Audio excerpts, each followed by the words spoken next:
Hello and welcome to the fourth segment of TechMar's Snow Melting Training webinar series. This segment, segment 4, is going to focus on TechMar's newest snow melting control, the 654. We're going to focus on the applications for this control. There are 7 featured applications that the control was designed to accommodate. We'll look at each of those applications, just the mechanical drawings, so that you have an appreciation for what this control was designed to operate. The outline for the presentation is to begin by looking at the equipment compatibility for the Snowmelt Control 654. What types of equipment is this control designed to operate? Then we'll take a closer look at the wiring terminals for the control, so you have an idea of the possibilities we have as far as configuration is concerned. And lastly, we'll take a look at the mechanical diagrams for the 7 featured applications for the Snowmelt Control 654. So the heat source that the 654 has been designed to accommodate can be an electrical contactor for electrical snowmelt applications. We can also control an on-off boiler or a modulating boiler. As far as the distribution is concerned, we can operate a system pump. Now, when we do operate the system pump, it requires an isolation relay, as you will see when we look at those application diagrams. And for a mixing device, the 654 can operate a 0 to 10 volt DC or 4 to 20 milliamp mixing device. So a little bit different from our previous snowmelt controls. We are now using an analog signal to control the mixing device. Here's a close-up of the wiring terminals.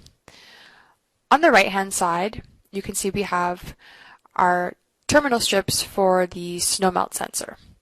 So if we are installing a 090 or 094, we will connect the brown, yellow, blue, red, and black from the sensor to the 654. If we are installing a 095, so the aerial mounted snow sensor, then of course we don't have that brown wire. We're going to be using the yellow, blue, red, and black. We also have a terminal for an outdoor sensor or a boiler return sensor. So this is a shared terminal between an outdoor sensor and a boiler return sensor. For the boiler supply or the mix supply sensor, depending on the application. Now, if we move past the sensor inputs, we have our plus minus modulating output that can go to a mixing device or to a mod boiler. So this is the 0 to 10 volt or 4 to 20 milliamp modulating output. We also have our TN4 connection. So yes, this is a TN4 compatible snowmelt control that you've all been anxiously waiting for. You can see over here we have 2 additional relays, an auxiliary relay and a heat relay. And I want to point out that both of these are tied to the R. So the heat relay would be operating your boiler, and the auxiliary relay is going to be operating an alert device or a system pump. Now, because we are tied to an R, if we're using the heat relay to provide an enable signal to a boiler, we don't want that to be a wet contact. We want a dry contact, so that would require an isolation relay. And if we are using the auxiliary relay to go to a pump, then our 24 volt is obviously insufficient and we would need another isolation relay for that. And we'll take a closer look at that coming up here. So we have 7 featured applications for the 654. A single zone with a boiler. We have a single zone with a boiler and a new feature for TechMar, the Tandem snow ice detection, and we'll discuss that when we get to application 2. We can do a single snowmelt zone with a modulating steam valve. We can also incorporate the 654 into a larger system that has space heat and DHW, and we can do that because now, of course, we have the TN4 communication. We're also going to look at a multi-zone system where we have a boiler and we're doing mixing, a multi-zone car wash, and a multi-zone electric application. Starting with application 1, where we have our single zone with boiler. Now here, the 654 is operating a hydronic snow melting system, and we're using a modulating boiler and a system pump. So So you can see we have the 654 operating the system pump and giving that enable signal and the modulating signal to a modulating boiler. The boiler is piped in primary secondary to the snowmelt system to allow the system pump to operate continuously during melting or idling, while allowing the boiler and the boiler pump to turn on and off as required. So when we are in melting, idling, or storm operation, and we'll discuss those different states later in the training series, our system pump is going to operate continuously, so we'll have constant flow. Now, our boiler and our boiler pump can turn on and off as required, and because we're piped in primary secondary, this system pump can run continuously. Boiler firing rate is modulated using 0 to 10 volt DC or 4 to 20 milliamp signal. And our slab is heated to maintain the slab target temperature. Now this would only be if we, of course, are measuring our slab temperature. So you can see on the right-hand side, we are showing 3 sensor options. Option 1, which is a 090 or 094 snow ice sensor. And that, of course, gives us the automatic start and stop. Option 2 is our 095 snow sensor. So this is our aerial sensor. And of course, as we learned in the previous training block, this sensor does not measure the slab temperature. So we recommend combining option 2 with option 3. Option 3 being your slab sensor 072 or 073. Now I did mention the use of relays if we're doing a boiler enable and operating a system pump, and I wanted to show you this slide to make sure it's well understood why that's necessary.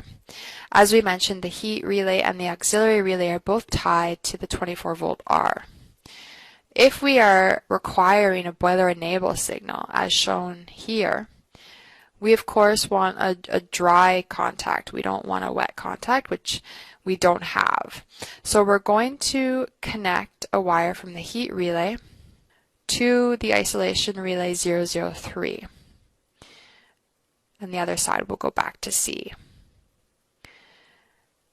And that way, whenever that heat relay closes, we have a dry contact enable signal to our boiler. Now let's take a look at the system pump. The auxiliary relay is tied to that 24 volt R. So we have R from the transformer coming through to the auxiliary relay. When that closes, it's going to the isolation relay 003 back to our C. And then we can connect our pump. We'll have 120 line voltage coming up through 8 on our isolation relay. Having 6 connect to our pump, and then going from our pump to ground and neutral. So we only need this isolation relay in scenarios where we want to enable our boiler at the TT. And this relay is required to operate the system pump because, of course, this is 24 volt, not 120 as needed for a pump. Now let's move on to application 2. Application 2 shows a single zone where we're operating the boiler and we are doing tandem snow ice detection. Now we will talk about the tandem snow ice detection feature at length later in the training presentation. Right now we'll just give you an overview of what this is. We have a single snowmelt zone, and in this single zone we are going to install 2 snow ice sensors, 090 or 094. Now reasons we might want to do that would be if it is a particularly large snowmelt zone. So imagine an extremely long driveway where perhaps one snow ice sensor isn't representative of the entire snowmelt area. We can also choose to do this if we want to have some redundancy. So we want a fail-safe. In case one of those sensors should fail, we want to have some backup operation. And then if you are desiring operation such as that, then the tandem snow ice detection would be for you. Because we have 2 snow ice sensors, we of course need 2 654s. And you'll notice we have labeled one of them as the master and one of them as the member. So the master 654 is the control that is operating the boiler, it's operating the system pump, it's getting the boiler supply data. And the member 654 is only connected to that secondary snow ice sensor, and it's communicating that information to the master control. So as I said, we will discuss this at length later in the presentation. This is just a quick preview of it as it pertains to application 2. So application 2, we are operating this modulating boiler. This modulating boiler requires an enable signal. And remember, when we have that enable signal, we require an isolation relay. Another isolation relay is required to operate our system pump. Now let's move on to application 3. Application 3 shows a single zone with a modulating steam valve. So in this case, the Snowmelt Control 654 is operating a modulating steam valve and a system pump. The heat source in this case may be either district steam or a steam boiler. And slab temperature is controlled by adjusting the steam valve position using an analog 0 to 10 volt DC or 4 to 20 milliamp signal. So you can see we are using that modulating output to operate the steam valve, and it is the 0 to 10 volt DC or 4 to 20 milliamp signal. We are also operating a system pump, and remember, because our auxiliary contact is connected to the R, we do need to use the isolation relay 003 to operate that system pump. Again, we have our 3 sensor options. We have the 090 or 094 automatic snow ice sensor, and that will give us the automatic start and stop. We have option 2, which is the snow sensor 095, and using this option would give us automatic start and time stop. But unless we combine it with option 3, we would have no way of controlling the slab temperature because we're not measuring it with the 095. If we combine option 2 with option 3 and install a slab sensor 072 or 073, then we do have the automatic start with time stop together with slab temperature control, which is our best option if we don't go with option 1 being the automatic snow ice sensor. Application 4 shows a single zone when we're combining our snowmelt system with a larger system that is operating some space heating and domestic hot water. So we have our 654 that's connected to a wiring center. The wiring center here will be connected to a house control. And the house control is going to be operating the on-off boiler, is going to be operating the domestic hot water, this boiler system pump here, and it will also be taking care of the mixing for the space heating zones. So we'll take a look at the next slide in which we are shading everything that's being operated by the house control. So you can see everything here operated by the house control has been faded, and we're only going to focus on what is being operated by the 654. So in this case, we have our system pump 2 that is going to our heat exchanger. On the other side of our heat exchanger, we have a mixing injection pump. So this would be using that modulating output, so we can use a mixing injection pump that takes a 0 to 10 volt DC signal. And then we have our snowmelt system loop. We have a single zone, and we're also showing our sensor options, the 090 or 094, the 095, and the 072 or 073. You'll notice we have a freeze protection aquostat here. So in this case, we want to protect the source side of the heat exchanger, so the water side. The other side is the glycol, and so we don't have to worry about that, but we do need to worry about the water side or the source side of the heat exchanger. So by connecting that pump through a freeze protection aquastat. Whenever these temperatures near freezing, we're going to turn off this pump. You'll notice there is no isolation relay for system pump 1 or for system pump 2. And that's because, as you can see here, it's not connected to the 654. The 654 has been connected to a wiring center, and the wiring center is operating that system pump.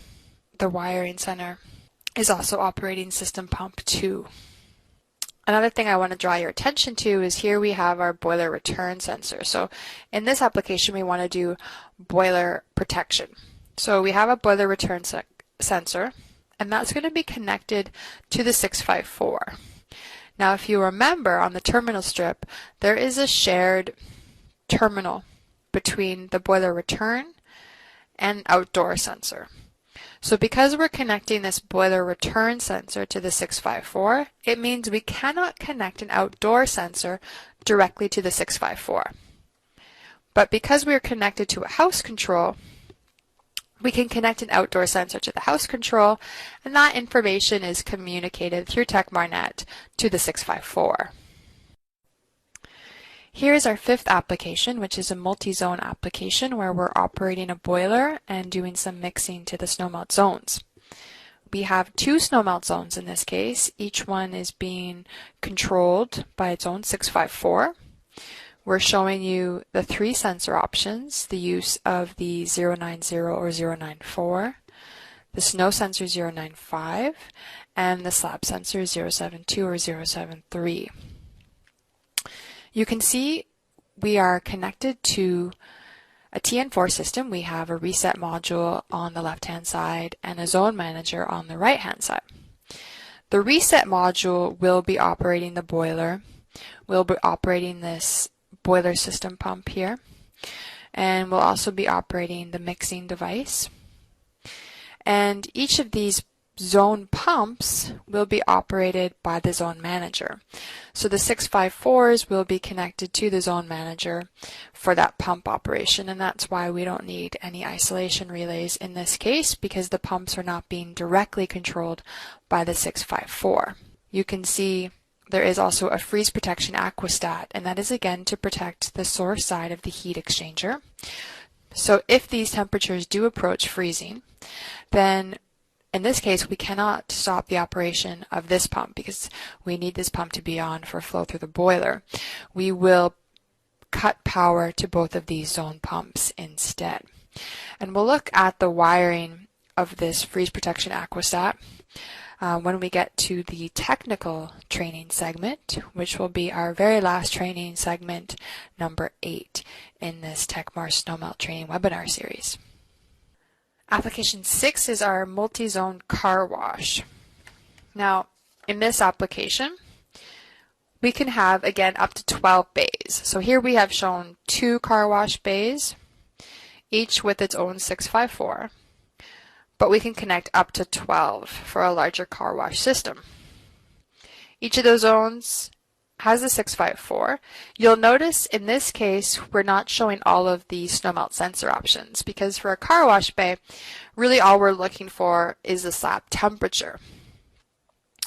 We're not looking at automatic operation because we need those zones to operate whenever the car wash is open for business. So we just show the slab sensor 072 or 073 going to each of those 654s. You'll notice one of them is connected to an outdoor sensor as well, and that outdoor information would be communicated through TechMarNet to the other 654. Again, we're showing our freeze protection aquastat. In this case, whenever we approach freezing, it's going to turn off this pump here.